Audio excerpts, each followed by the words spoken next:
তো আমি এখন আছি বাচ্চাদের সাথে, বাচ্চাদের রেলগাড়িতে। আমার পাশে আছে একটা টুকটুকি ময়না পাখি।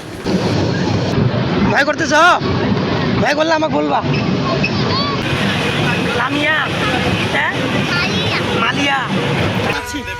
কুরবানি ঈদ বা ঈদুল আজহা হলো মুসলমানদের দ্বিতীয় বৃহত্তম ধর্মীয় উৎসব, যার মূল ভিত্তি হলো ত্যাগ, মহান আল্লাহর প্রতি গভীর ভালোবাসা ও নিঃস্বার্থ আনুগত্য। তার পাশাপাশি তারা কাটায় পরিবারকে নিয়ে অনেক ভালোবাসার কিছু মুহূর্ত, চলে পরিবারদের নিয়ে ঘুরে ফেরা, অনেক ভালোবাসার কিছু মুহূর্ত, অনেক আনন্দের কিছু মুহূর্ত, যে মুহূর্তে তাদের পরিবার এবং তাদের সম্পর্কের মধ্যে সৃষ্টি হয় এক নতুন ভালোবাসার। সে সূর্যমুখী ফুল, এপাশে পদ্ম ফুল, শেষেতে লাইটিং চলতেছে ঘরে যেখানে বসে থাকা যায়। ওপাশে একটি ওভারব্রিজ, দূর থেকে দেখলাম যে এখানে একটা বসার জায়গা আছে এবং লাইট দেওয়া আছে এবং একটা ভালো পরিবেশ, ঠান্ডা পরিবেশ। এই যে পদ্মা ফুল, পানি। তো এখন আমি একটু বসলাম এখানে, কাঠের উপরে বসে আছি।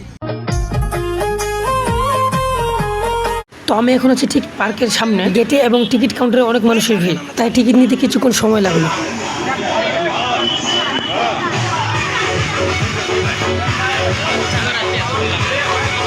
ঈদ উপলক্ষে আমরা চলে আসলাম রংপুর পীরগঞ্জের একটি ছোট্ট পার্কে, মানে সদাবির বাজারের পাশেই। পার্কটার নাম দেখি নাই, ওভানচার হয়তো, ওই ইকোভানচার হয়তো। তো ভাবতেছি যে সারাদিন রুমে বসে না থাকে, একটু ঘুরে আসি। তো সবাই মিলে চলে আসলাম। দেখো কোন দিক যাবেন? ওইটা চোরমো ভাই, এই যে ওইটা। আমগুলো দেখা কিন্তু মানে খেয়ে নেওয়ার ইচ্ছা করতেছে, কিন্তু খাওয়া যাবে না। তো আমরা অলরেডি পার্কের ভিতরে ঢুকে পড়লাম। তো ঢুকে পড়ার পর এখন আমরা ভাবতেছি যে আমরা কী করবো। এই নৌকাটা মনে হয় ফ্রি, নৌকাটা মনে হয় ফ্রি। ওইটা চলবো, ওইটা। তো একটা বাচ্চাদের বোট নৌকা চোখে পড়লো, তো দেখি ওখানে চলা যায় কিনা। দাদা টিকিট কত? 20 চলে যাবে। এরপরে এখন চড়বো হাঁসের পিঠিতে। তো আগে থেকে কয়েকজন ছোট বাচ্চা দাঁড়িয়ে আছে, তো ওরা আগে চড়বে। ওরা ঘুরে আসার পর তারপর আমরা চড়বো।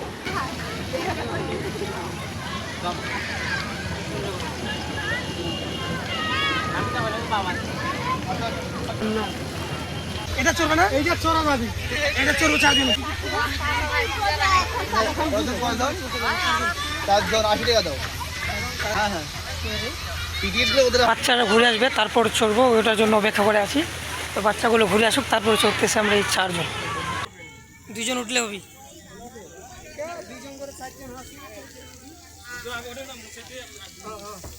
মার ঘুরতে উঠে চিনি দিয়ে চা ফু দিয়ে খা।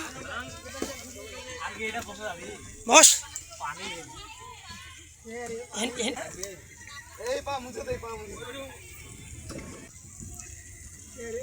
তো এই বোটটি কীভাবে কন্ট্রোল করতে হবে তা আমাদের জানা নেই, তাই মানে আমাদের ঠিক হচ্ছে না আর কি, যে কোন দিক নিয়ে যাব, কোন দিক গেলে কী হবে।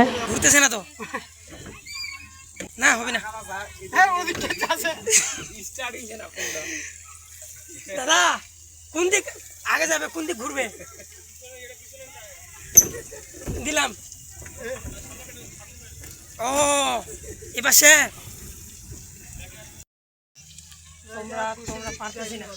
তো এই বোর্ডটি আমাদের দ্বারা কন্ট্রোল হচ্ছে না, তাই দাদা নিজেই চলে আসলো আমাদের কাছে, নিয়ে আমাদের পুরো পুকুরটি ঘুরাবে। ভাই আপনি থাকলেই হবি। এখন আমরা কিন্তু ড্রাইভিং করতে পারলাম না, এখন আমাদের সাথে জয়েন দিল আমাদের বড় ভাই। তো অনেকদিন ধরে হাঁসে চড়বো, এটা হাঁস নাকি হাঁস মুরগি গরু ছাগল যে পারে সে হোক, কিন্তু আমি চড়তেছি, অনেক ভালো লাগতেছে। আজকে এই পাশে দিয়ে ঘুরে আন ভাই, পুরো রাউন্ড, যেন ভালো লাগে একটু ভাই। হ্যাঁ ভাই, হ্যাঁ জি ভাই, ওকে।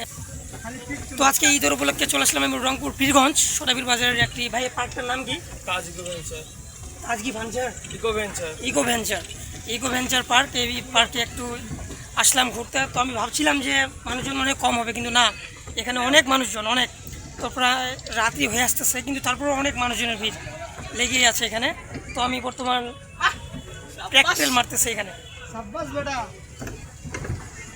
তো এখন আমি একটু পানি নিয়ে খেলা করবো, যাচ্ছি আগাল বাজিয়ে হবি। তুমি আছে নাকি?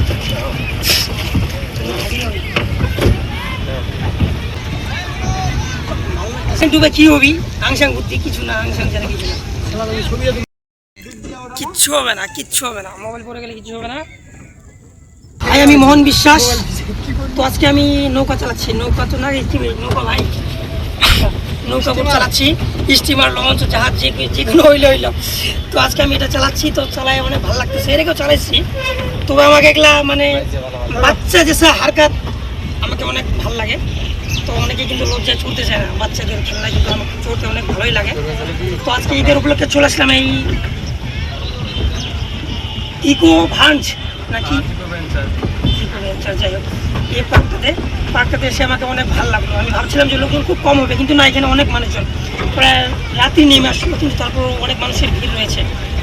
তো আর কি আজকে কুরবানি ঈদ উপলক্ষে একটু 4 জন মিলে আমরা ঘুরতে আসলাম, মেঝে থাকতে একটু বড় হচ্ছিলাম, ভাবলাম যে একটু ঘুরে আসি। পথ যদি না শেষ হয় তবে কেমন হবে? ও এই পথ যদি না শেষ হয়, এই পথ যদি না শেষ হয় তবে কেমন হতো তুমি বলো তো? ভালো হতো, অনেক ভালো হতো না? রানিং ভালো গেল। এই বোটটিতে চড়ে অনেক ভালো লাগলো আমাদের। তো আমাদের রাউন্ড শেষ, এখন আমরা নেমে যাচ্ছি। না তুমি আগে চড়ো, আমরা নামাই দিই।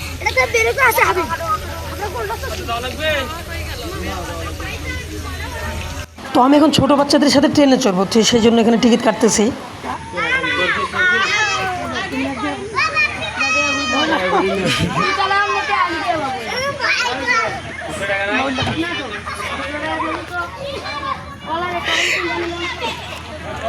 ভয় বাবা কি?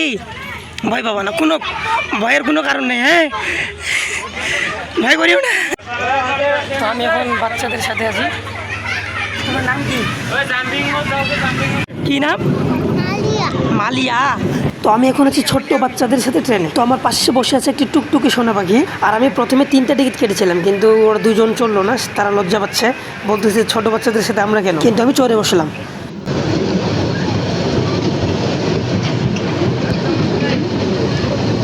এখানে সব ছোট ছোট বাচ্চারা, কিন্তু আমি একাই একটু বড়, কিন্তু সেটা কোনো ব্যাপার না, আমাকে ভালোই লাগতেছে। ভয় করতেছ? ভয় করলে আমাকে বলবা, লজ্জা পাচ্ছ? লজ্জা করিও না। তো আমার পাশেই আছে একজন টুকটুকি সোনা মামনি, কিন্তু আমার দিক দেখতেছে না, না দেখুন কোনো সমস্যা নেই।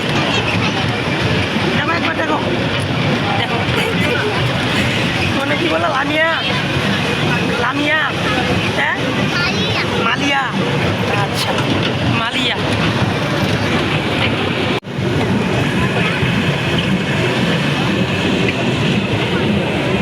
তো রাউন্ড শেষ, সব বাচ্চারা নেমে গেলো, তো আমিও নেমে গেলাম। তো আমি নেমে পড়লাম ট্রেন থেকে।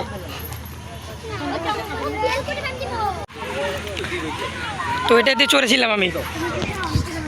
তো আমি প্রথমে 3টা টিকিট কিনছিলাম, চন্দনদার জন্য এবং শান্তর জন্য, কিন্তু ওরা 2 জন মানে লজ্জায় যায়নি যে ছোট বাচ্চাদের খেলনাতে আমরা কি করব, কিন্তু আমি চলে গেছি। আমি আরেকটা টিকিট কাটছি ওটার, তাহলে চললে চলো, আবার চলো, দেখো দেখো দেখো টিকিটটা দেখাও।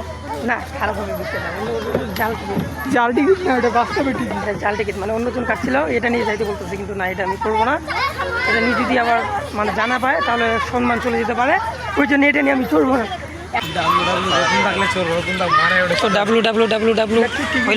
কুরবানি ঈদ বা ঈদুল আজহা হলো মুসলমানদের দ্বিতীয় বৃহত্তম ধর্মীয় উৎসব, যার মূল ভিত্তি হলো ত্যাগ, মহান আল্লাহর প্রতি গভীর ভালোবাসা ও নিঃস্বার্থ আনুগত্য। ত্যাগের মহিমায় ভাষ্য করে এই দিনে আর্থিক সামর্থ্যবান মুসলমানরা আল্লাহর সন্তুষ্টি লাভের উদ্দেশ্যে নির্দিষ্ট নিয়মে পশু কুরবানি করে থাকেন। তার পাশাপাশি তারা কাটায় পরিবারকে নিয়ে অনেক ভালোবাসার কিছু মুহূর্ত, চলে পরিবারদের নিয়ে ঘুরে ফেরা, অনেক ভালোবাসার কিছু মুহূর্ত, অনেক আনন্দের কিছু মুহূর্ত, যে মুহূর্তে তাদের পরিবার এবং তাদের সম্পর্কের মধ্যে সৃষ্টি হয় এক নতুন ভালোবাসার।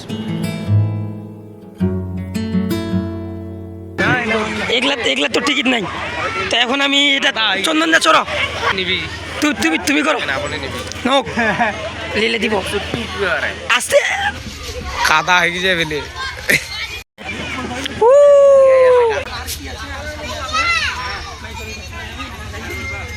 ওটা লড়া যাবে। আমি বসে রাখবো, তুমি ভিডিও করো।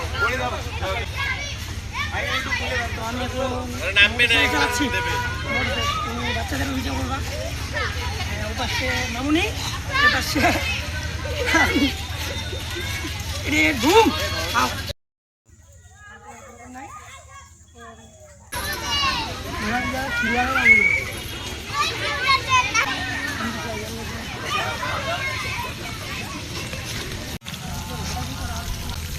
আমরা ওই যে নৌকাপথটা ড্রাইভিং করতে মানে ফেল হয়ে গেলাম, ভাইয়ের সাহায্য নিতে হয়েছিল। আমার নিজেকে লজ্জা লাগতেছে, সন্ধ্যের মতো লোক ড্রাইভিং করতে পারে না।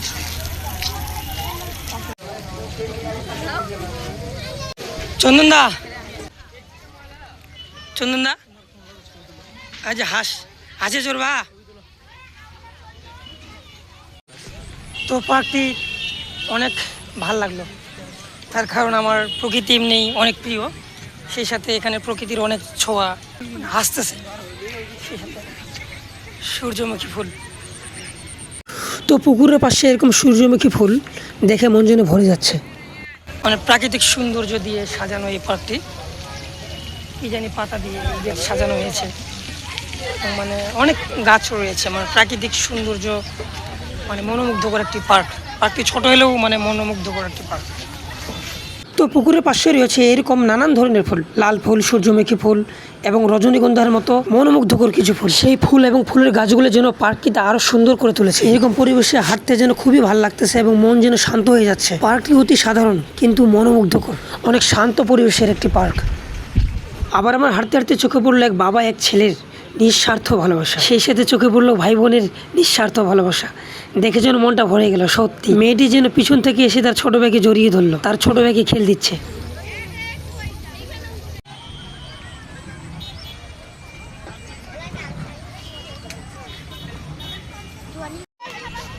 পার্কটির পাশে এরকম থকা থকা সূর্যমুখী ফুল, এপাশে সূর্যমুখী ফুল, এপাশে পদ্ম ফুল।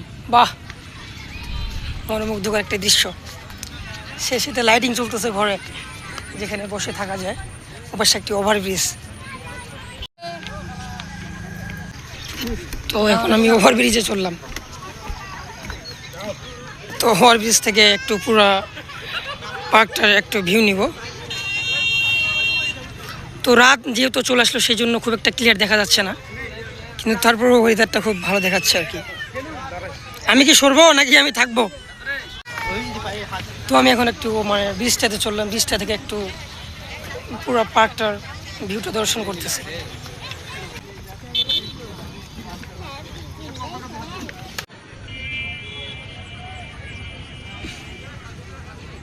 বসার মতো জায়গা এবং লাইট আছে, তো এখানে একটু বসবো। আমি দূর থেকে দেখলাম যে এখানে একটা বসার জায়গা আছে এবং লাইট দেওয়া আছে এবং একটা ভালো পরিবেশ, ঠান্ডা পরিবেশ। একটু বসে আসি, যদি মনটা প্রশান্তি পায়।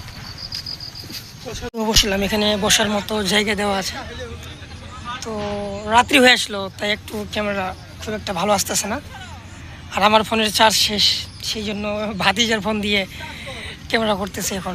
তো ওখানে অনেকক্ষণ ধরে দেখতেছি যে যাব, ওখানে কিছু ছবি তুলবো, কিন্তু ওখানে যে ভিড়, মানে তোলার মতো কোনো পজিশন হচ্ছে না, যাওয়ার কোনো চান্সই পাচ্ছি না। তো এবার চান্স পেলেই যাবো। এক পুকুরে দেখলাম পদ্ম ফুল যেন খেলা করতেছে, পদ্ম ফুলের যেন মেলা জমে, জলে ভরা পদ্ম ফুল থেকে মনটা যেন ভরে গেল। তো এই জায়গাটা আমি অনেকক্ষণ ধরে ফাঁকা খুঁজতেছি, কিন্তু ফাঁকা পাইনি। এটা পানির উপরে ভাসমান, পাশেই পদ্মা ফুল, এটা উপরে আছে। হ্যাঁ, পানি নিচে পানি। এই যে এই জায়গাটা আমি অনেকক্ষণ ধরে খুঁজতেছি, কিন্তু এখানে মানে আপুরা, ভাবিরা, ভাইয়ারা ব্যস্ত, মানে সবাই ব্যস্ত, শুধু ছবি তোলা নিয়ে ব্যস্ত। ওদের স্টাইল দেখুন, মনে হচ্ছে যে ওরা ক্যাঙ্গারু মুভির শ্যুট করতেছে। ওদের স্টাইল দেখে মনে হচ্ছে ওরা ক্যাঙ্গারু মুভির শ্যুট করতেছে। তো যাই হোক, এখানে অনেকক্ষণ ধরে আসতে যাচ্ছি আমি, অবশেষে আসলাম। তো যদি এখন একটু বসি, তো এখানে নিচে পানি, উপরে কাঠ দিয়ে ব্রিজ, তো একটু বসবো আমি। ও মাই গড, এই যে পদ্মা ফুল, পানি। তো এখন আমি একটু বসলাম এখানে, কাঠের উপরে বসে আছি, এই যে পানি, পদ্মা ফুল। এই জন্য মানে জায়গাটা খুব ভালো লাগছিল, কিন্তু আফসোস সময় আবহাওয়ার পর আসলাম। এখন প্রায় রাত হয়ে গেল, এখন আসলাম। তারপর মানুষের তো ভিড় কমতেছে না, চলে আসি। তো যাই হোক, অনেক রাত হয়ে গেলো, আমার আবার ডিউটি আছে, চলে যেতে হবে।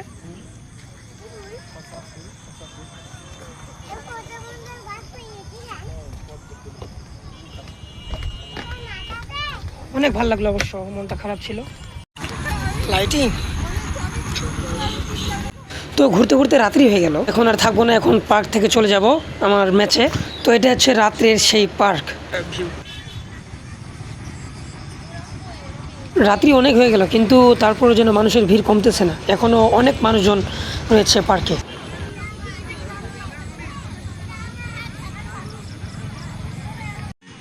এটা আবার কি এখানে? এটা কি এখানে কি কোনো গুপ্তধন টুপ্তধন আছে নাকি? মনে হচ্ছে নাই।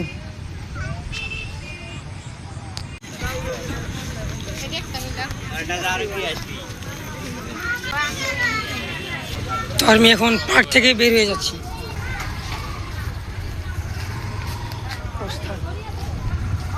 ওকে মামা, যাই নাকি? টিকিট দিতে হবে, ট্রেন আটকে রেখছো। তো বেরিয়ে আসলাম ভাই পার্ক থেকে।